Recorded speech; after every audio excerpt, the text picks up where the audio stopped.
ونؤمن به ونتوكل عليه ونعوذ بالله من شرور أنفسنا ومن سيئات أعمالنا من يهده الله فلا مضل له ومن يضلله فلا هادي له أشهد أن لا إله إلا الله وحده لا شريك له وأشهد أن سيدنا ونبينا وحبيبنا وشفيعنا ومولانا محمدا عبده ورسوله صلى الله عليه وعلى آله وصحبه وسلم أما بعد وقد قال الله تبارك وتعالى بعد أعوذ بالله من الشيطان الرجيم بسم الله الرحمن الرحيم اليوم أكملت لكم دينكم وأتممت عليكم نعمتي ورضيت لكم الإسلام دينا صدق الله العلي العظيم.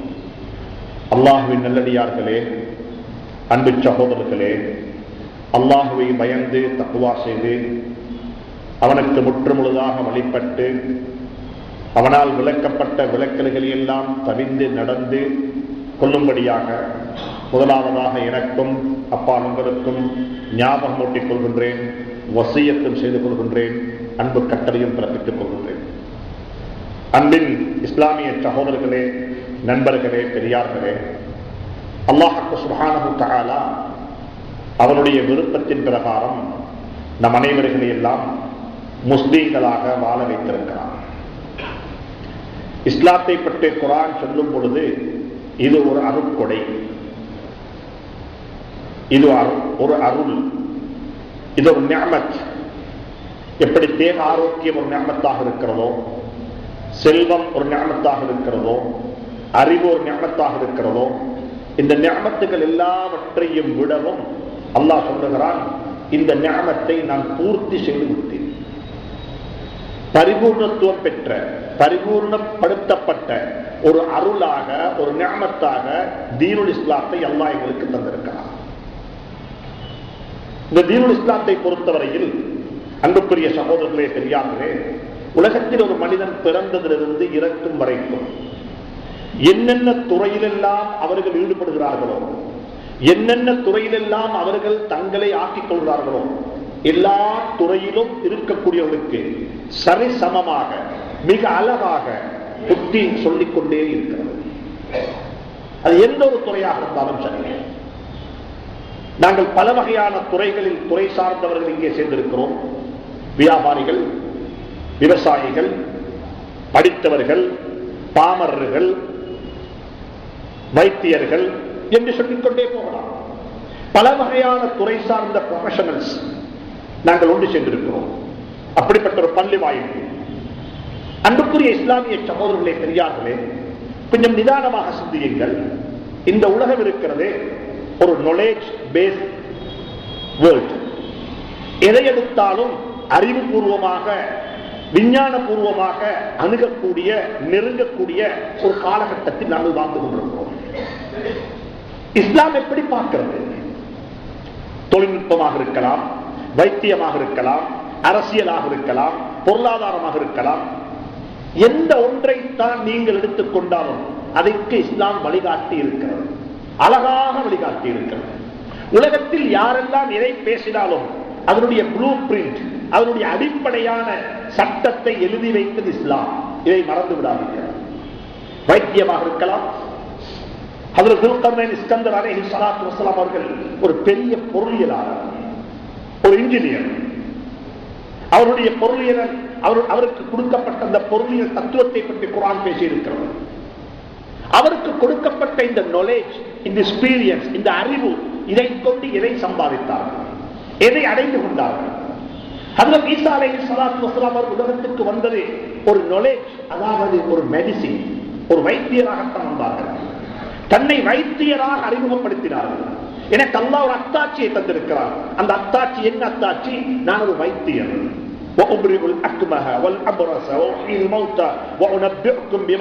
அல்லாஹ் குர்ஆனில் மிக தெளிவாக சொல்லுகிறார்.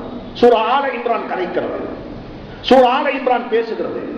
ஹஜ்ரத் ஈசா அலைஹிஸ்ஸலாத்து வஸ்ஸலாம் அவர்கள் எப்படிப்பட்ட ஒருவராக இருந்தார், எப்படிப்பட்ட வைத்திய நிபுணராக இருந்தார், அவருக்கு அல்லாஹ் எப்படிப்பட்ட ஆளுமையை கொடுத்திருந்தார், இவைகளை கொண்டு அவர் எதை சம்பாதித்துக் கொண்டார், எதை சம்பாதித்துக் கொண்டார்? ஹஜ்ரத் யூசுப் அலைஹிஸ்ஸலாத்து வஸ்ஸலாம் அவர்கள் ஒரு எக்கானமிஸ்ட்.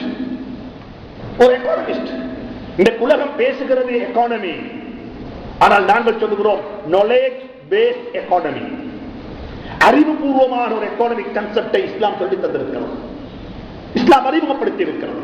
இந்த உலகத்தில் இருக்கக்கூடிய கேபிட்டலிசமாக இருக்கலாம், சோசியலிசமாக இருக்கலாம், முதலாளித்துவ பொருளாதார கொள்கையாக இருக்கலாம், அல்லது கலவன் பொருளாதார கொள்கையாக இருக்கலாம். எந்த ஒரு பொருளாதார கொள்கையாக இருந்தாலும் அனைத்து பொருளாதார கொள்கைகளுக்கும் ஆரம்பமாக வித்திட்டவர்கள் சையதுனா யூசுப் அலைஹிஸ்ஸலாத்து வஸலாம் அவர்கள். குர்ஆன் மிக தெளிவாக பேசியிருக்கிறது. நாங்கள் நபிமார்களுடைய சம்பவங்களை சரித்திரமாக பார்த்தோம், ஒரு கதையாக பார்த்தோம். அல்லாஹ் அப்படி சொல்லவில்லை குர்ஆனில். குர்ஆனில் அப்படி சொல்லவில்லை.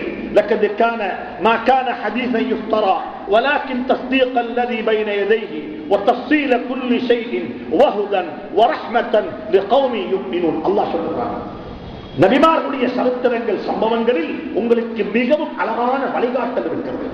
ஹஜ்ரத் யூசுப் அலைஹிஸ்ஸலாத்து வஸலாம் அவர்கள் சிறை கைதியாக இருக்கிறார்கள், சிறைவாசம் அனுபவித்துக் கொண்டிருக்கிறார்கள். சிறைக்குள்ளே இருந்து கொண்டு மிஸ்ர் நாட்டினுடைய பொருளாதாரத்தை பற்றி பேசுகிறார்கள். இந்த மிஸ்ர் நாட்டுடைய பொருளாதாரம் எப்படி இருக்கும், நீங்கள் அதற்கு என்ன செய்ய வேண்டும், ஒரு அரசனுடைய கனவை மையமாக வைத்து 14 ஆண்டுகளுக்கு பிறகு இந்த நாட்டினுடைய பொருளாதாரம் எப்படி இருக்கும் என்பதை ஹஜ்ரத் யூசுப் அலைஹிஸ்ஸலாத்து வஸலாம் அவர்கள் ஃபோக்கஸ் பண்ணினார்கள், அதை சொன்னார்கள். அப்படி قال تزرعون 7 سنين دعبا ثم يأتي من بعد ذلك 7 شداد. அதை சொல்லிவிட்டு சொன்னார்கள், ثم يأتي من بعد ذلك عام فيه يعاص الناس. சுப்ஹான் அல்லாஹ்.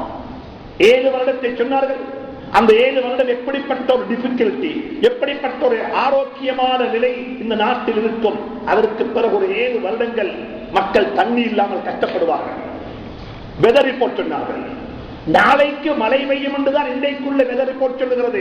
ஆனால் ஹஜ்ரத் யூசுப் அலைஹிஸ்ஸலாத்து வஸலாம் அவர்கள் 7 ஆண்டுகளுக்கு பிறகுள்ள வெதர் ரிப்போர்ட்டை பற்றி சொன்னார்கள், காலநிலை அறிக்கை சொன்னார்கள். இப்படிப்பட்ட ஒரு நிலை ஏற்படும்.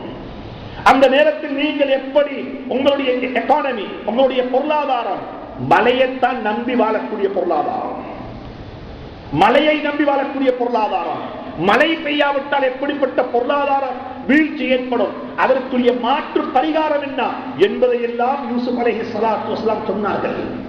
அவைகளை பற்றி எல்லாம் பேசினார்கள். எங்களுடைய குர்ஆன் இவைகளை பற்றி சொல்லிக் கொண்டிருக்கிறது.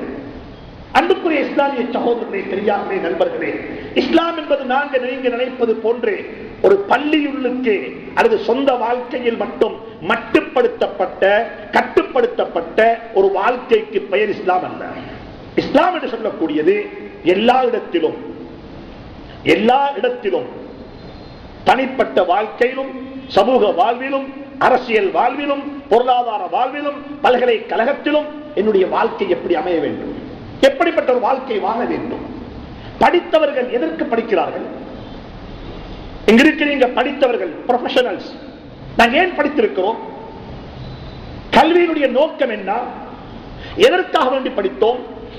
அன்புக்குரிய சகோதரர்களே, அன்பு பெரியார்களே, இந்த விடயத்தை கவனத்தில் எடுங்கள். இஸ்லாம் ஒரு அங்க சம்பூர்ணமான மார்க்கம். எனக்கு கொடுக்கப்பட்ட நேரம் மிக குறைவான நேரம். ஒவ்வொரு துறையை பற்றியும் குர்ஆன் எப்படி பேசியிருக்கிறது, ஒவ்வொரு துறையை பற்றியும் குர்ஆன் எப்படி கரைத்திருக்கிறது, அதை பற்றி தனியே பேச வேண்டும், தனியே அலச வேண்டும். அலசிக்கொண்டே போகும் பொழுது அலசி முடிக்க முடியாத அளவுக்கு அறிவு புலன், அறிவு கண்கள் திறக்கப்பட்டுக் கொண்டே இருக்கும். அதுதான் உண்மை.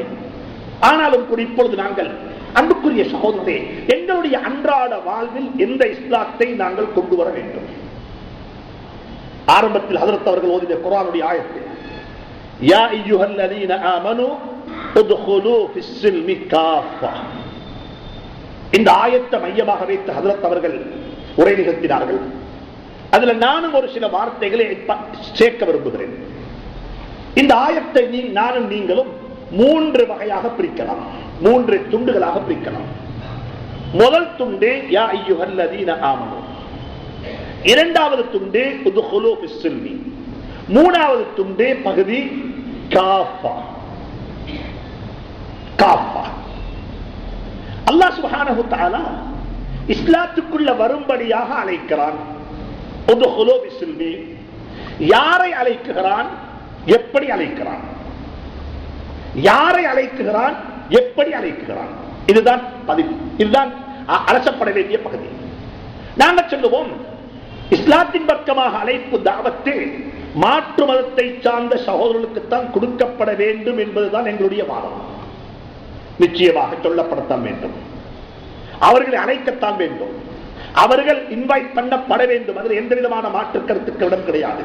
ஆனால் அதற்கு முன்னால் அல்லாஹ் சொல்லுகிறான், யா அய்யுஹல்லதீன ஆமனு, ஈமான் கொண்டவர்களே, விசுவாசம் கொண்டவர்களே, இறைவனை அல்லாஹ்வை ரப்பாக ஏற்றுக்கொண்டவர்களே, மரணத்துக்கு பிறகு ஒரு வாழ்வு இருக்கிறது என்று நம்பினவர்களே, முஹம்மது ஸல்லல்லாஹு அலைஹி வஸல்லம் அவர்களையும் அவர்களுக்கு முன்னால் வந்த நபிமார்களையும் நபிமார்களாக ஏற்றுக்கொண்டவர்களே, நீங்கள் என்ன செய்ய வேண்டும் தெரியுமா? முதலாவது இஸ்லாத்துக்குள்ள வாங்க. நீங்க இஸ்லாத்துக்குள்ள வாங்க.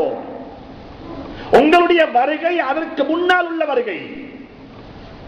இந்த குர்ஆனுடைய ஆயத்துக்கு முன்னால யா அய்யுஹன் நாஸ், யா அய்யுஹல்லதீன கஃபரு, யா இபாதி, யா பனி ஆதம், அல்லாஹ் அப்படி சொல்ல இல்ல. அல்லாஹ் சொல்லுகிறான், யா அய்யுஹல்லதீன ஆமனு, ஈமான் கொண்டவர்களே, விசுவாசிகளே, அல்லாஹ் ஒருவன் என்பதாக நீ விசுவாசம் கொண்டவர்களே, உதுகுலு ஃபிஸ்ஸில்மி, நீங்க இஸ்லாத்துக்குள்ள வாங்க. இப்ப வித்தியாசம் கேட்டீங்க, ஈமானுக்கும் இஸ்லாத்துக்கும் என்ன வித்தியாசம்? ஈமானுக்கும் இஸ்லாத்துக்கும் என்ன வித்தியாசம்? அல்லாஹ் சொல்லுகிறான், யா அய்யுஹல்லதீன ஆமனு, ஈமான் கொண்டவர்களே, இஸ்லாத்துக்குள்ள வாருங்கள். என்ன டிஃபரண்ட்? என்ன வித்தியாசம்? நிச்சயமாக வித்தியாசம் இருக்கிறது. நாம் எல்லாம் ஈமான் கொண்டிருக்கிறோம், நம்பி இருக்கிறோம். இஸ்லாம் உண்மையான மார்க்கம், சாந்தி மார்க்கம். அதுல சொல்லப்பட்ட கூற்றுக்கள் எந்த காலத்திலும் மாறாது. லா யஅதீஹில் பாத்தில், அந்த கருத்துக்களுக்கு இடையில் முரண்பாடுகள் கிடையாது. அதில் எந்த விதமான அந்த கருத்தை பொய்ப்பித்து யாராலையும் இன்னொரு கருத்து சொல்ல முடியாது. அப்படிப்பட்ட விஞ்ஞான பூர்வமான, அப்படிப்பட்ட அறிவுபூர்வமான ஒரு மார்க்கம் தான் எங்களுடைய மார்க்கம் என்பதாக நாங்கள் நம்பி இருக்கிறோம். ஆனால் நம்பிக்கையை வெளிப்படைப்படுத்துவது, நம்பிக்கையை ஆக்ஷன்ல கொண்டு வரது, நம்பிக்கையை செயல்படுத்துவதற்கு பெயர் இஸ்லாம். நம்பிக்கையை செயல்படுத்துவோம். நாங்கள் சொல்லுகிறோம், தொழ வேண்டும், கட்டாயம் தொழ வேண்டும், ஆனால் தொழுகிறோம் இல்லை. உண்மை பேச வேண்டும் என்று சொல்லுகிறோம். எத்தனை பெயர் தன்னை உண்மைக்கு அடிமையாக்கிக் கொண்டு விட்டார்கள்? உதாரணமாக இதை பார்க்கலாம். இந்த புகைக்கக்கூடியவர்கள், ஸ்மோக்கர்ஸ், புகைப்பிடிக்கக்கூடியவர்கள், அவர்களுக்கு நன்றாக தெரியும், அந்த பொட்டியில கூட எழுதப்பட்டிருக்கிறது, விளம்பர பலகைகள்ல கூட கீழுக்கு சின்ன எழுதி வைத்திருக்கிறாங்க, புகைத்தல் தேக ஆரோக்கியத்துக்கு ஆபத்தானது. அவரும் சொல்லிக் கொள்றார். யாரு? ஸ்மோக்கரும் சொல்லிக் கொள்றாரு, புகை பிடித்துக் கொண்டே சொல்லுகிறாரு. என்ன சொல்லுகிறாரு? உண்மையிலேயே புகை பிடித்தல் ஆரோக்கியத்துக்கு ஆபத்தானது என்று சொல்லிக் கொண்டே குடிக்கிறாரு. அப்படிப்பட்ட முஸ்லீம்களாகத்தான் நாங்கள் இருக்கிறோம். அதே முஸ்லீம்கள் வட்டி வாங்குவது ஹராம் என்று சொல்லிக்கொண்டே வட்டிக்கு சைன் பண்ணுகிறோம். பெற்றோருடைய காலடியில தான் சுவர்க்கம் இருக்கிறது என்று சொல்லிக்கொண்டே பெற்றோர்களை திட்டுகிறோம்.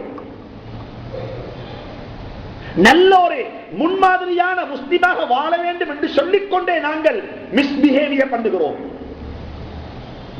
அல்லாஹ் சொல்லுகிறான், யா அய்யுஹல்லதீன ஆமனூ, ஈமான் கொண்டவர்களே, எதை நீங்கள் நம்பி இருக்கிறீர்களோ, எதை நீங்கள் விசுவாசம் கொண்டிருக்கிறீர்களோ, அந்த மார்க்கத்துக்குள்ள நீங்க முதலாவது வாங்க. எப்படி வர வேண்டும்? இப்ப மூணாவது சொல்லுகிறார். எப்படி வர வேண்டும்? பார்ஷலி இல்ல. Please don't come partially. அரவாசி இஸ்லாம், அரவாசி இஸ்லாம் இல்ல. இஸ்லாத்துக்குள்ள வருவதாக இருந்தால் முழுமையாக வர வேண்டும். முழுமையாக டோட்டலி, அங்க சம்பூர்ணமாக, முழுமையாக. தொழுகையும் இஸ்லாம், திருமணமும் இஸ்லாம்.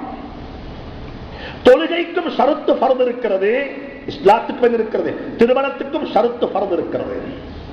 பள்ளி கட்ட போறோம், பள்ளி கட்டும் பொழுதும் வீண்வரையம் கூடாது, திருமணத்திலும் வீண்வரையம் கூடாது. ஹஜ் செய்ய போறோம், எளிமையான ஹஜ்ஜை இஸ்லாம் விரும்பி இருக்கிறது. அதே போன்று எளிமையான திருமணத்தையும் இஸ்லாம் வலியுறுத்துகிறது. இஸ்லாத்துக்குள்ள வருவது அங்க சம்பூர்ணமாக, முற்றும் முழுதாக முழு வடிவத்தில் நான் ஒரு முஸ்லிமாக மாற வேண்டும். என்னுடைய வாழ்க்கை அப்படிப்பட்ட இஸ்லாத்துக்குள்ளே வர வேண்டும். அதைத்தான் அல்லாஹ் குர்ஆன்ல சொல்லுகிறான், யா அய்யுஹல்லதீன ஆமனூ, ஈமான் கொண்டவர்களே, உத்ஹுலூ ஃபிஸ்ஸில்மி, இஸ்லாத்துக்குள்ள வாருங்கள், காஃபா, டோட்டலி, அங்க சம்பூர்ணமாக, பாசலி வேண்டாம், முதபதபீன பைன ذلك லா இலாஹா உலாஇ வலா இலாஹா உலாஇ, அந்த தோணியில் ஒரு கால், இந்த தோணியில் ஒரு கால், இந்த அந்த அப்படிப்பட்ட பயணம் செய்யக்கூடிய இஸ்லாத்தை விட்டோம் நான் தேவையற்றவன் என்ற கருத்தை குர்ஆனின் ஊடாக மிக தெளிவாக அல்லாஹ் சொல்லுகிறான். எனவே அன்புக்குரிய சகோதரர்களே, அன்பு பெரியார்களே, வாழ்க்கையில் இப்படிப்பட்ட இஸ்லாத்தின் பக்கம் நாங்கள் தேவையுள்ள மக்களாக இருந்து கொண்டிருக்கிறோம். இரண்டாவது கருத்தையும் சுருக்கமாக சொல்லி முடிக்கலாம் நினைக்கிறேன். எங்களை பொறுத்தவரையில் நாம் எல்லாம் ஒரு சிறுபான்மை சமூகமாக வாழக்கூடிய நாடுகளில் வாழ்ந்து கொண்டிருக்கிறோம். முஸ்லிம்கள் சிறுபான்மையாக வாழ்கிறோம். இலங்கையாக இருக்கலாம், இந்தியாவாக இருக்கலாம், உலகத்தினுடைய பெரிய பகுதியில் முஸ்லிம்கள் சிறுபான்மையாக வாழ்ந்து கொண்டிருக்கிறார்கள். உண்மையிலேயே நான் என்றால் சொல்லுவேன், இஸ்லாத்துடைய கண்ணோட்டத்தில் நாங்கள் அல்லாஹ்வுக்கு அல்ஹம்துலில்லாஹ் சொல்ல வேண்டும். எங்களை ஒரு சிறுபான்மை சமூகமாக வாழ வைத்தவர்கள். ஏன் காரணம் என்றால், ஹஜ்ரத் ரசூலுல்லாஹி ஸல்லல்லாஹு அலைஹி 23 வருட கால வாழ்க்கையும் ஒரு சிறுபான்மை சமூகமாகவே இருந்திருக்கிறார்.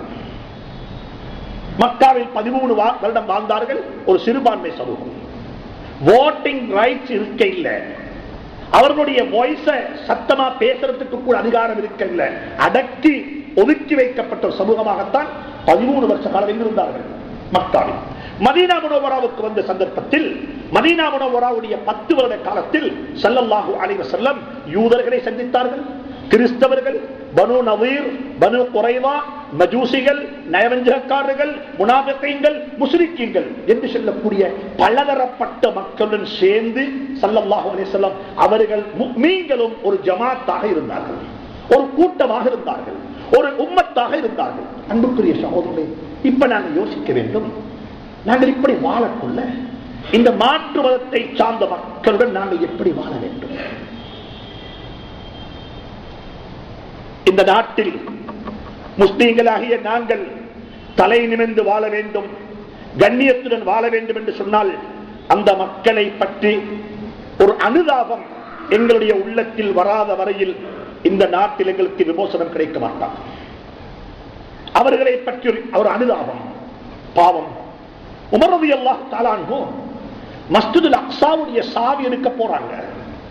ஒரு 1500 கிலோமீட்டர் பயணம் செஞ்சு போன சந்தர்ப்பத்தில் இரா தரிக்கிறார்கள் ஒரு சேர்ச்சில், ஒரு சேர்ச், ஒரு கிறிஸ்தவ தேவாலயத்தில் இரா தரிக்கிறார்கள். அந்த கிறிஸ்தவ தேவாலயத்தின் ஃபாதர் ராஹிப், அந்த துறவி, இரவு நேரத்தில் எழும்பி வணக்க வழிபாடுகளில் ஈடுபட்டுக் கொண்டிருக்கிறார்கள். உமர் ரலியல்லாஹு தஆலா அன்ஹு இந்த துறவியை பார்த்து சொன்னார்கள், ஆமிலத்துன் நஸிபா, ரொம்ப கஷ்டப்பட்டு அமல் செய்றான், ஆனா நரகத்துக்கு போயிடுவானே. ரொம்ப கஷ்டப்பட்டு சிரமப்பட்டு வணக்க வழிபாடுகள் ஈடுபட்டுக் கொண்டிருக்கிறார், ஆனா நரகத்துக்கு போயிடுவானே. இந்த ஒரு கவலை.